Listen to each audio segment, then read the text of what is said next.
Pyrocynical, a YouTuber with over 4 million subscribers, best known for his in-depth video essay content and commentary videos, has been lying and manipulating his fans for numerous years about his. Pyrocynical has, over the span of 2015 to 2018, his platform and power as a content creator to engage with numerous fans and close associates of his who were significantly younger than himself. I have recently uploaded a video onto my second channel detailing in depth how Pyrocynical lied in his initial response video. The video succinctly highlights how Pyrocynical not only played down his behavior but also minimized the situation and actively took of a fan of his called Ivory Rasmus, and people need to be made fully aware of this. Recently, my channel has been under attack from mass reports, and I've been unable to upload this main video onto my main channel. Pyrocynical fans have also attempted to not only deplatform me with false before, to of course deflect the situation away from what Niall did himself, but they have also mocked my false arrest and have also mass reported my Google document which compiled 300 pages worth of evidence highlighting Pyrocynical's misconduct in a bid to silence me and the truth. So I only ask that you, the viewer, look at the evidence that will now be provided. Pyrocynical admitted in his own response video to knowing that Ivory was years of age on July the 5th, 2017, when he sent a link to his Twitter with his age present in bio. Yet Pyrocynical literally admitted that he continued at the age of 20 to send furry content and to him, roleplayed with him, and even commissioned of both their characters. In retrospect, I never should have continued the furry stuff with him once I learnt of his age, even though at the time I didn't see it as a problem. Even after Pyrocynical attempted to mass wipe all of his DMs with Ivory with a Discord script provided to him by a user named Faf9, it was still extremely easy to discern from the message logs that Pyrocynical continued to play directly into Ivory's, judging by Ivory's direct replies and the fluidity of the conversations. And between both Niall and Ivory, there was a 4-year age gap between them, and Ivory was on record in DMs making it known that his date of birth was the 21st of April, as well as even having it present in his Twitter bio.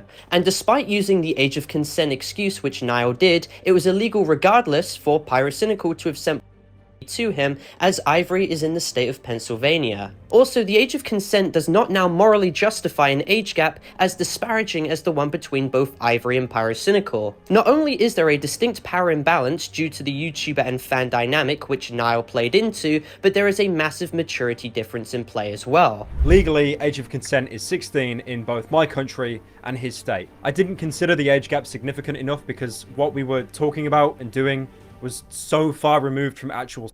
Age of consent is 16 in most states. Age of consent, man, that's not what you need to go by. Pyrocynical's only actual defense was that he somehow didn't know that Ivory was at the start of their messages, when Niall would have been 19 himself, and somehow never asked for his age under any circumstances. And while Ivory made it known that he was on Twitter numerous times, Pyrocynical utilizes a plausible deniability excuse, claiming that he was suspended during the times where the tweets were made, therefore he wasn't on Twitter, ergo he never saw Ivory's age, with the tweets clearly specifying this. Ivory himself did not disclose to me directly that he was.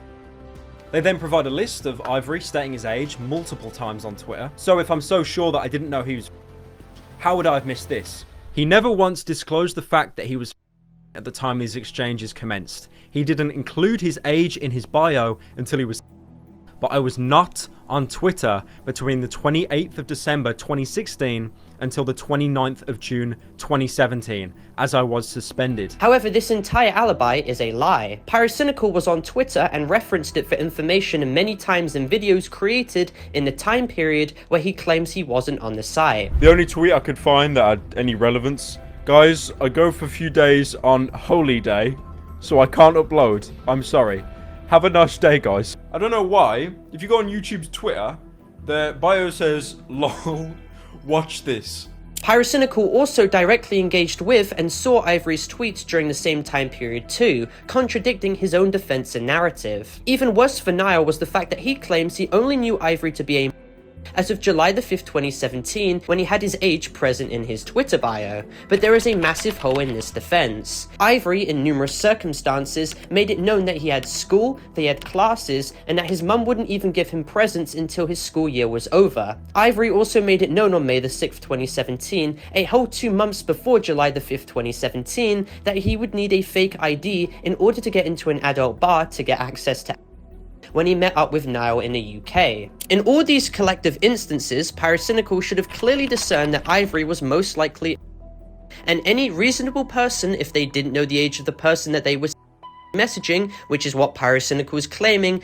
would have then asked the person that they are messaging for their age. However, when Ivory stated he would need a fake ID in order to get into an adult bar, somehow Pyrocynical never asked for his age right after. In fact, he was not even dissuaded from continuing to communicate. This means that when Pyrocynical was engaging with Ivory while he was still, he did not have the reasonable belief that Ivory was an adult under any circumstances. Pyrocynical even attests that Ivory never lied about his age to him, so how is Niall still being defended here? Me including the anecdotal evidence led to the belief that Ivory lied about his age. That is never a claim I have made that he has done to me. I've only said that I did not know his age at...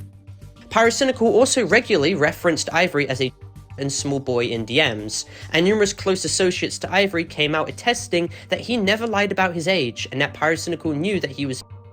As discussed earlier, Pyrocynical used a Discord script to purge his messages with Ivory to wipe incriminating messages where he directly engaged with him after knowing him to be, and Niall has been seen repeating this exact same behavior before to other fans that he engaged with. In other instances, he was even seen pressing his fans to move communication to Skype and for them to remove their messages on Twitter, and also to completely debunk misinformation which is being spread, which is playing directly into Niall's favor. Pyrocynical never originally met up with Ivory in an adult Discord server. This was an unsubstantiated claim brought up by Diesel Patches in his original video covering the initial in 2020. Diesel Patches in his follow-up video even went back on the claims, stating that there was no evidence behind it and he was merely just playing devil's advocate. So on my last Pyro video, I made the assumption that Pyro and Ivory came from an community. The reason why this is an issue is because some people treated that as a fact because I didn't clarify enough that my comment was merely an assumption. The reason I assumed this is because I wanted to give Pyro the benefit of the doubt, but it doesn't matter anymore because after looking at the new updated,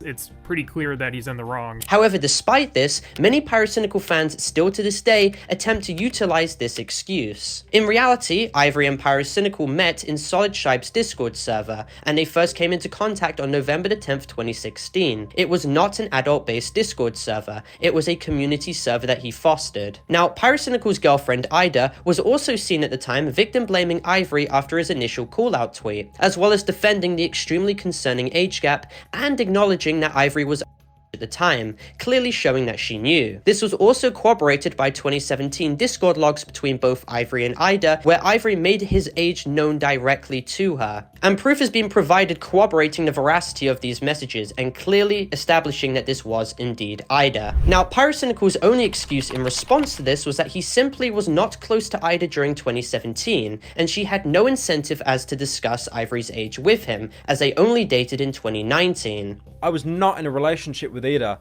until about mid-2019. This document claims it as soon to be, but like, it's a whole 2 years before we actually start dating, and 2 whole years before this conversation took place. I mean, we both talked before, but we weren't close. She had no reason to confide with me with someone else's private information. Yet again, however, this is a complete lie. Messages from Ida during 2017 show her stating how close she was to Niall and that they called regularly, as well as archived messages proving that Ida, Niall, and Ivory were all extremely close and discussed private information with one another and spoke with one another very much throughout 2017. Unfortunately, however, despite all the proof going directly against Pyrocynical and with numerous inconsistencies or straight-up lies being highlighted, people still flock to Niall's defense, and Ivory has instead been consistently harassed, victim-blamed, mocked, memed about, and belittled, and Pyrocynical has managed to essentially get away with his power and status as an influencer to behave as egregiously as he did to an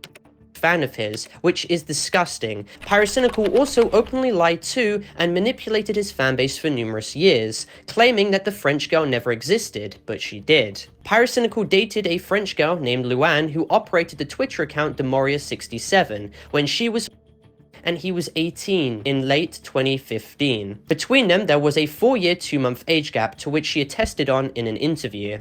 So I met Pyro back in 2015 when I was years old and he was 18 years old.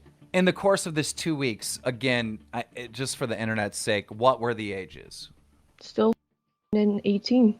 Not only was her age publicly known by numerous users as well, but Luan attests on interview that Pyrocynical knew of her age. He knew I was born in 2001, which would have made me years old when it was 2015. Now, when Keemstar initially broke the situation in 2016, he was inconsistent with the French girl's ages, which Pyrocynical utilized to claim that the situation was unsubstantiated and made up simply because Keemstar wanted to spite him. And if that wasn't bad enough, Keem is now trying to spread even more, saying that I'm dating girls and saying outright on stream that I'm a...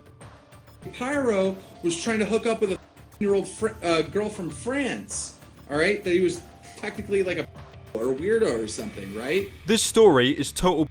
I know exactly the 3 individuals who told Keem and even got in a Skype group chat with him. And because Keemstar was seen as an unreliable narrator who was often impulsive and emotional, many people disregarded the situation and brushed it off as fake. However, in leaked messages provided by Keemstar from March 2016, Pyrocynical was seen messaging Luan in private Twitter DMs, talking about their 2-week-long relationship and how he was willing to wait for her to reach, with Luan in response stating that the only reason why he wanted to break off the relationship was because he didn't want to be seen as a due to the age gap dynamic. Pyrocynical was then seen conceding to this situation in Twitter replies, stating how he saw nothing wrong with waiting for Luan to reach the age of consent. He then ran to his Reddit to preemptively get ahead of the situation, conceding that the girl did in fact now exist, but with him now lying not only about the age gap between them, but also lying claiming that they were never in a relationship, despite Pyrocynical acknowledging the relationship that they had in private on 2 separate occasions. Niall was also seen doubling down on his comments about wanting to wait for her to turn legal, stating he would want to wait for her to reach before engaging in a proper relationship with her while he would have been 20, and this is textbook behavior. Pyrocynical engaged in a romantic relationship with a year-old when he was 18, to which the girl not only attests to, but also called it young love and that the dynamic was rather vicious. So it was quite, young love, like where you have a crush. In DMs, we did start maybe a little bit flirty. Keep in mind the mental maturity difference present in an age gap as egregious as this is extremely concerning. She was a fan of Pyrocynical, even being seen making fan art for him. Pyrocynical, however, was more than fine with escalating this dynamic and preparing a proper relationship between them when she turned of legal age, and he was aware of how fundamentally bad the age gap was because in Luan's own words, he cut her off because he was worried about being seen as a... This is disgusting, and this should not be defended at all, and it is insane how Pyrocynical defenders attempt to use mental gymnastics to excuse this behavior. Your friend, your buddy came out and lied multiple times on Reddit about that scenario, and you're going to defend him? I am going to defend him because there was nothing. It's a big nothing burger. Well, there's nothing there. It's a nothing burger. Absolutely nothing there other than the fact that the ages and the E relationship, nothing there though. High school. He was high school age. Not just the high school thing, not just high school drama, because it was all on the internet. They never even met in person. Why should you talk? He didn't even know what she looked like, as far as I know. Pyrocynical in his response video also attempted to utilize wordplay manipulation to downplay his interactions with another that he engaged with who was a fan of his content. For context, a user named Spoopy Scary Aliens was an artist and had created artwork of Pyrocynical, which got his interest. In response, Pyrocynical liked the art on Twitter and engaged with them privately in DMs, pushing them to create thick, furry content. Pyrocynical then is seen complimenting her artwork and asking for her age, to which she replied, This, however, did not dissuade Pyrocynical from continuing to engage with her while he was 19 years of age at the time, because between them, there was a 3-year, 7 to 8 month age gap. Pyrocynical then openly admits in his response video to having got this 15-year-old girl to have created thick, furry art of his character, to which he not only shows uncensored in his video, but also plays down the nature of. I then apparently replied to them, like, jokingly saying not thick enough, and then asking for their age, and they said, I asked them for a thick version, and they drew this, which isn't even really that different from previous things they drew before even getting into contact with me. I didn't commission it. What was drawn wasn't. They'd drawn very similar stuff before, and there was no roleplay here. It was nothing. The artwork was clearly suggestive and it shows disproportionate parts. It showed his character posing in an position on bed sheets and showed the character having a and the fact that the girl herself stated that Pyrocynical demanded that she did it doesn't make the situation any better. Pyrocynical then attempts to shift the topic of the situation onto the fact that this 15-year-old had made more artwork beforehand, as if that fundamentally changes his own actions in this situation, or the long pattern of behavior where he, an adult, engages with fans of his and manages to get away with his behavior every single time, despite what he did being undeniably disgusting and morally egregious. So I ask one thing from you, the viewer. Please like and share this video and spread the truth around to as many people as possible, because not only did Pyrocynical lie numerous times in his response videos, but he's also had an extremely concerning pattern of behavior that he's displayed over the course of numerous years, that people are either blissfully unaware of or have attempted to defend and belittle. Please like, subscribe, and share this video, and I heavily urge you all as well to watch my main Pyrocynical video, as this video only touches the tip of the iceberg, because there is a lot more to discuss. But anyway, for clarification as this video ends, this video is not intended for hate, harassment, or cyberbullying whatsoever. This video is instead intended for educational and informative purposes only, going over the entire situation as a whole in a documentary-style context. I'd also like to clarify that this video is intended for more mature audiences as well, as more mature themes are actively being discussed, so viewer discretion is of course advised. All necessary content has been sufficiently blurred, and this video complies with all of YouTube's community guidelines. And with that all being said, thank you all for watching.